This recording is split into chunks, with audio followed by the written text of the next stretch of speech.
Hello, this is Laura. I'm going to read you Melissa's tale today, which goes like this. My parents presented me with a bill to settle my brother's $120,000 debt on my birthday. You are childless. Be helpful. They tossed a cake at me and ejected me when I declined. Instead, I purchased a home, but I was surprised by their response. All right, let's leave. Here's the deal then.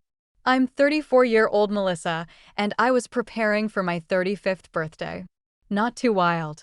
All I wanted to do was go to this lovely restaurant with my pals Jenna, Laura, and Katie. I made the reservation, chose a pretty outfit, and so on. I work in marketing at this downtown tech startup. I've been saving for years, so it's not very impressive, but it's good money. Despite living in a shoebox-sized rental flat, I have about $200,000 in savings. My dream? Purchasing a home of my own. I've been completely engrossed with real estate listings, attending open homes on the weekends, etc. My family's circumstances are complex. Of course, there are my parents and my 37-year-old brother, Jake.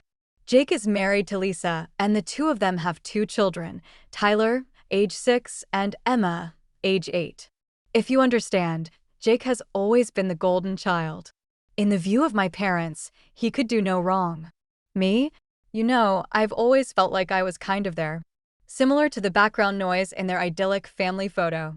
A few years ago, Jake launched his own company, which was some sort of consultancy. He was constantly talking about how he was going to become famous, but I never really understood what he did. My parents were often boasting about their son, who was an entrepreneur, and they were quite proud. They hardly realized that I'm over here with a steady job and bank account. In any case, my phone rings 2 weeks before my birthday, and I'm already messaging the girls about what we're going to have at the restaurant. It's my mother. She asks, "Hey Melissa, how are you doing?" Which is strange because she seldom calls to talk. I'm doing okay, Mom. What's going on? We would really want to have you celebrate your birthday at the house this year, according to what your father and I have been discussing. Just relatives, nothing extravagant, Excuse me? I ask. Last year, these folks failed to remember my birthday. Forget everything. When I called to see how Dad was doing from his back surgery 3 days later, I had to remind them. Now they want to throw a celebration for me?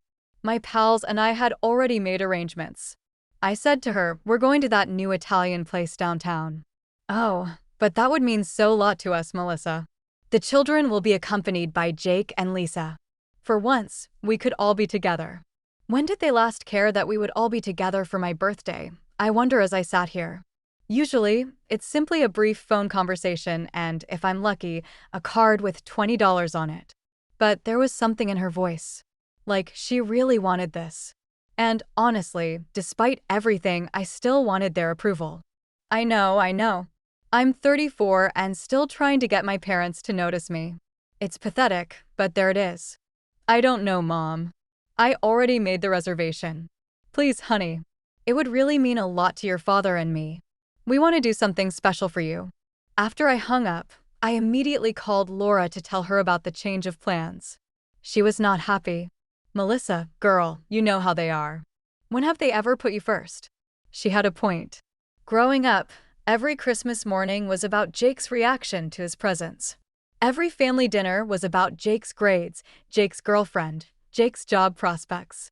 I learned early on to just smile and nod and not expect much attention. But still, maybe they were changing. Maybe they finally realized they'd been neglecting me all these years.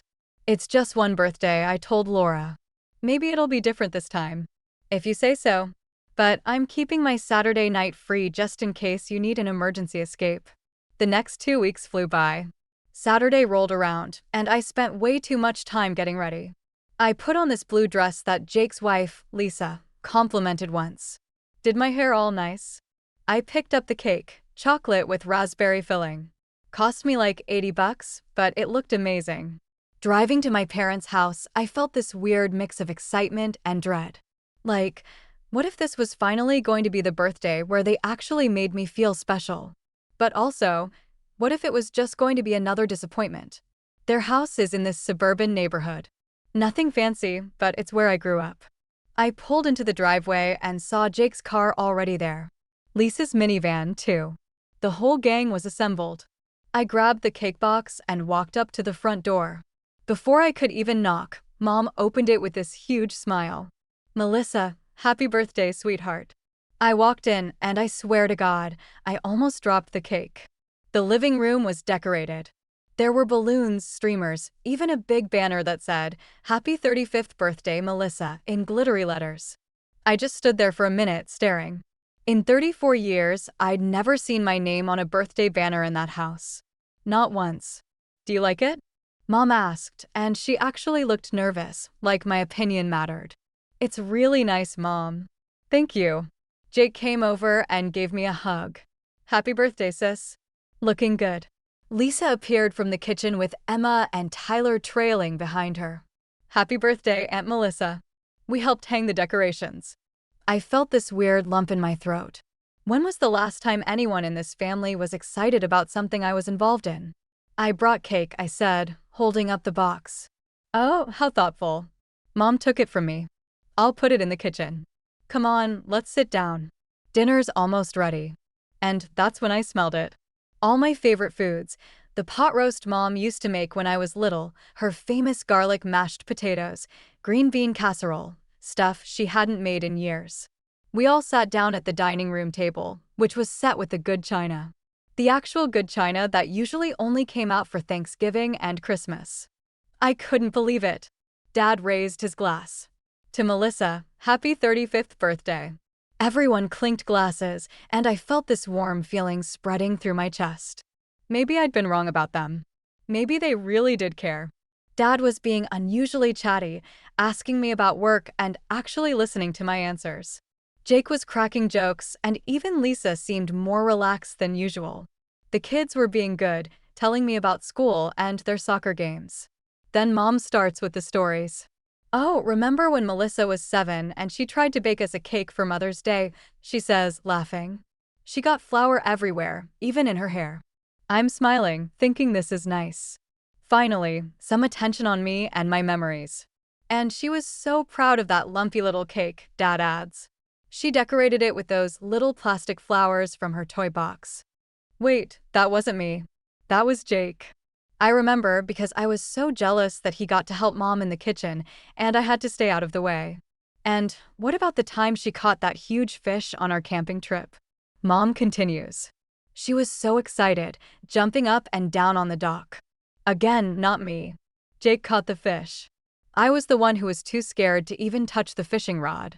They kept going, story after story, and every single one was about Jake, but they were telling them like they were about me. I sat there with this fake smile plastered on my face, nodding along like, yeah, sure. That was totally me.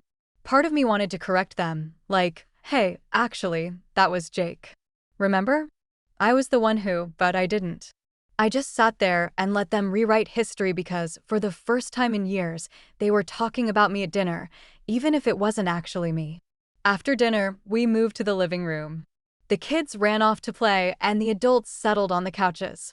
I was feeling stuffed and content, thinking maybe this was how normal families did birthdays. Well, Mom says, clapping her hands together, "I think it's time for presents." My heart did this little skip. Presents. Actual birthday presents from my parents. When was the last time they'd given me something that wasn't a generic gift card? "Mom and Dad are first," Dad said. He handed me this medium-sized box wrapped in shiny paper. I was excited, not going to lie. The box had some weight to it, and the wrapping was actually nice. Maybe they'd really thought about this. I carefully unwrapped it, trying not to rip the paper too much. Inside was another box, plain white. I opened it up and looked inside. It was a piece of paper, an invoice for $120,000. I stared at it for a long moment, trying to process what I was seeing. It was a bank statement or something with Jake's name on it and a huge number in red. I said, looking up at them. "What is this?" Mom, Dad, and Jake were all looking at me with these calm expressions, like this was totally normal. "Well," Mom said in this matter-of-fact voice, "we wanted to prove how much we love you by throwing you this beautiful birthday party. Now it's your turn to prove how much you love your brother and your family." I felt like I was in some kind of alternate reality. "I don't understand." Jake leaned forward. Look, Melissa, I'm in trouble. The business isn't doing well, and I owe the bank a lot of money. If I don't pay this back soon, we're going to lose everything. Okay, I said slowly. But what does this have to do with me? You need to pay it, Dad said, like it was obvious. I laughed. Actually laughed out loud. You're joking, right? Nobody was laughing. We know you have savings, Mom said. We know you've been putting money away for years. You have more than enough to cover this. That money is for my house, I said. I've been saving for 10 years to buy a house. And Jake has been working for years to build his business, Dad replied. He has a family to support. I looked around the room at all of them. Jake was nodding along with everything they were saying. Lisa was sitting there with her arms crossed, looking at me expectantly. Even the kids had wandered back in and were watching this whole scene unfold. I'm not paying this. I put the bill back in the box and held it out to her. This is insane. You can't just throw me a birthday party and then demand I pay my brother's debts. Mom didn't take the box. The whole room went dead silent. We know you have about $200,000, Dad said. We know you've been looking at houses. But Jake has 2 children, Melissa. 2 children who need a stable home. And you, Mom added, don't have children. You might never have children. So, you should be useful to this family and help your brother. I felt like I'd been slapped. Are you serious right now?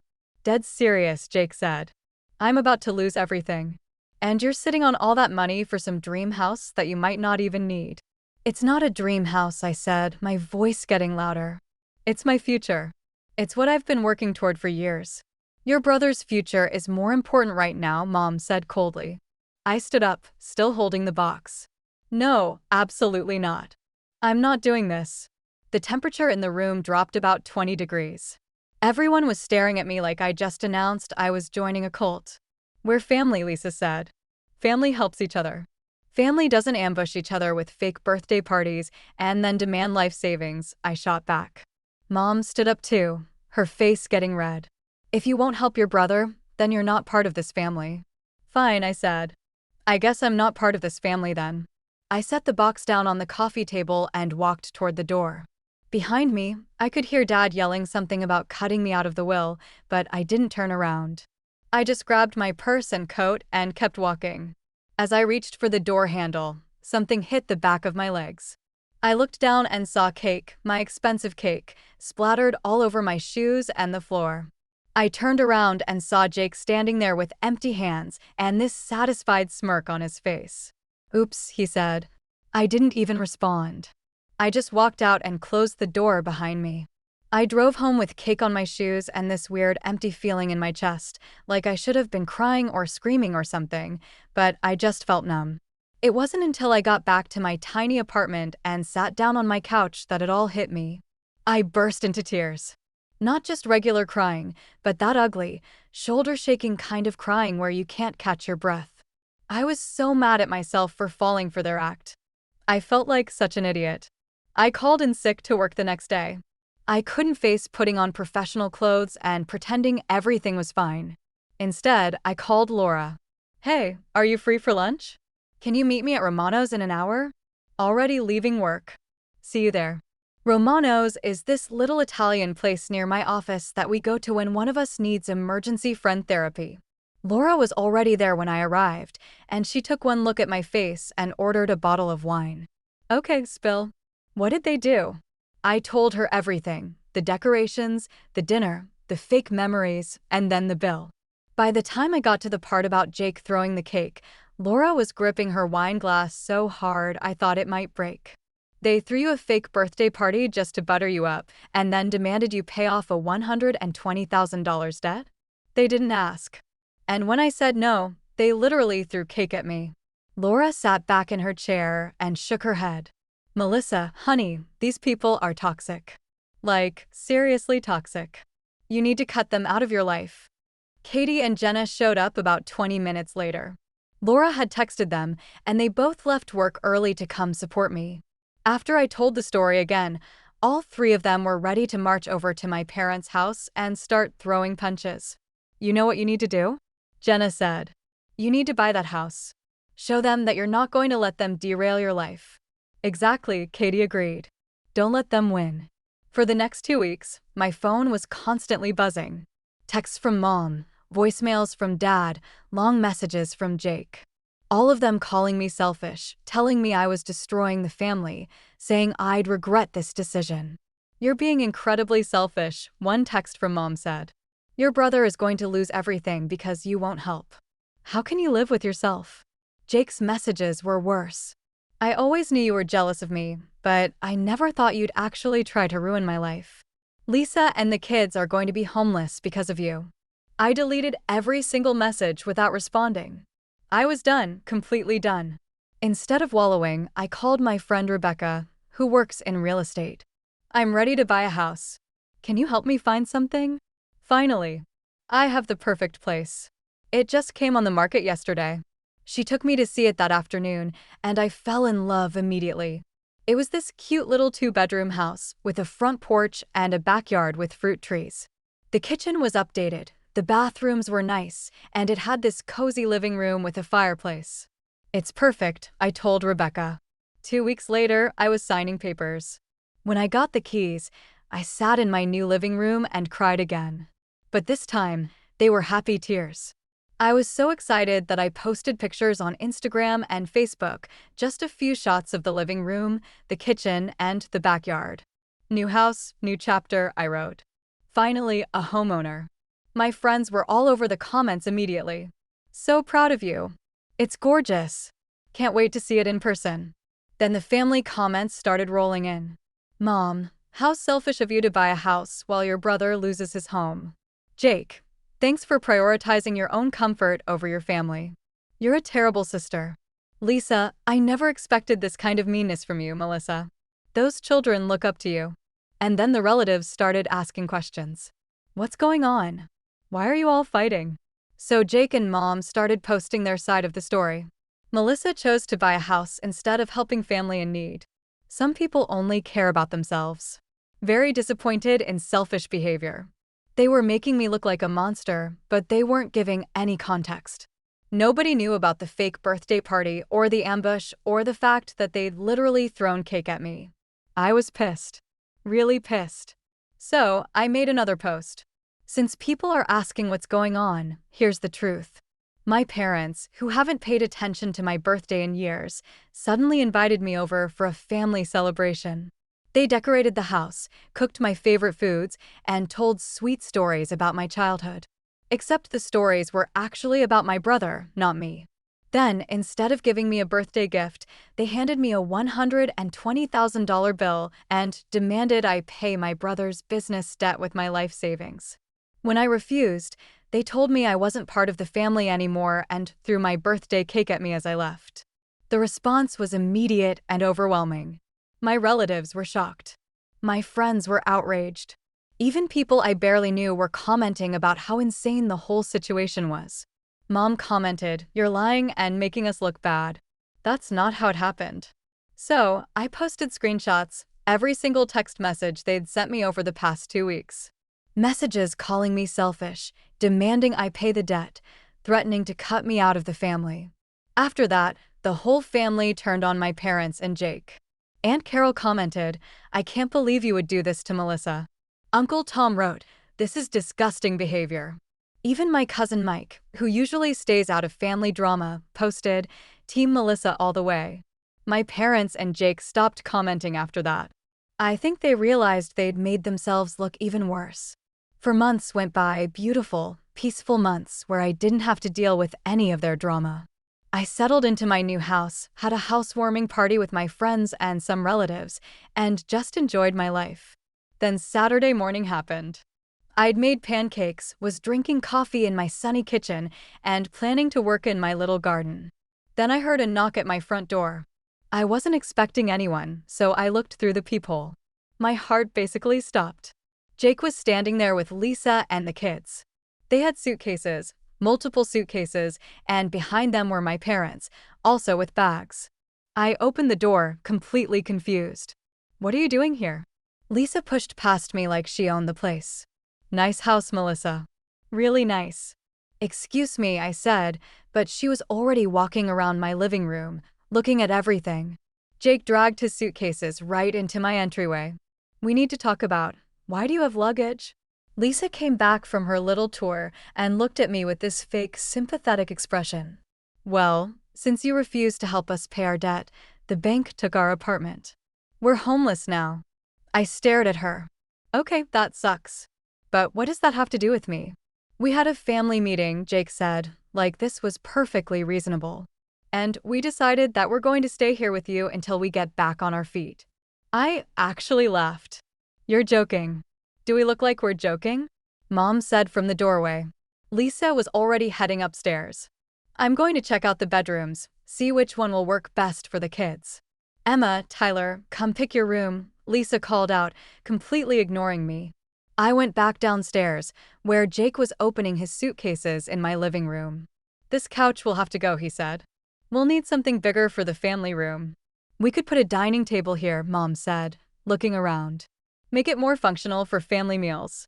Are you people insane? I shouted. This is my house. You can't just move in. Where else are we supposed to go? Jake asked. You're the one who refused to help us avoid this situation. Lisa came back downstairs with the kids.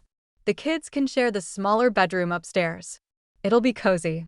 No, I said firmly. Nobody is sharing any bedrooms because nobody is staying here. Melissa, Mom said in that condescending voice she used when I was little, go make dinner for your brother's family. They've had a long day. That's when I lost it. I'm not making dinner for anyone. You people are crazy if you think you can just show up here and take over my house. But they weren't listening.